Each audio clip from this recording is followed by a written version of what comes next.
어제 저녁 전주 리사이클링타운에서 폭발 사고가 발생해 노동자 5명이 중증 화상을 입었다는 소식 전해드린 바 있습니다.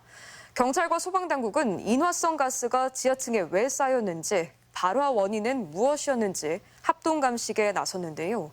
배기가 잘 되지 않았는데도 조치가 이루어지지 않았다는 증언이 나오면서 결국 예견됐던 사고가 아니냐는 지적이 나오고 있습니다. 허연호 기자입니다.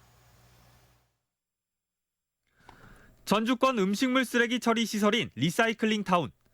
폭발 당시 열기에 오그라든 옷가지와 신발은 물론 응급치료에 활용된 식염수 통들이 사고 발생 하루가 지난 뒤에도 여전히 나뒹굴고 있습니다. 경찰과 소방, 노동부 직원 등으로 구성된 합동 감식반이 정밀 조사를 위해 폭발이 있었던 지하층으로 조심스럽게 들어섭니다.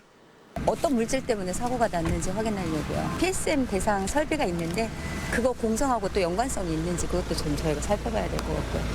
어제 오후 6시 40분쯤 이곳에서는 대규모 폭발 사고가 발생해 20대에서 40대 노동자 5명이 전신에 중증 화상을 입었습니다.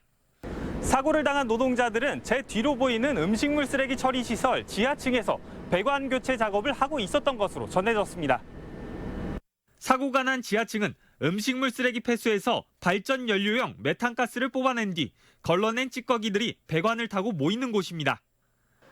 경찰과 소방당국은 이 찌꺼기에서 추가로 메탄가스가 배출되고 쌓여 있다가 폭발한 것으로 추정하고 기체 성분 분석과 발화 원인 파악에 나설 예정입니다. 감식 결과를 받아서 사고 원인에 대한 규명과 또 이에 대한 안전관리 미흡한 책임자에 대한 수사를 진행해 나갈 계획입니다. 현장에서 일해왔던 노동자들은 수년 전부터 이미 예견된 사고였다고 말합니다. 전북 노동정책연구원의 조사보고서에는 급배기 설비가 있지만 기능이 거의 상실됐다고 적혀 있고 심지어 악취 민원이 발생하니 셔터를 내리라고 한다는 증언이 담기기도 했습니다. 수년 동안 개선을 요구해왔음에도 시정되지 않았다는 겁니다.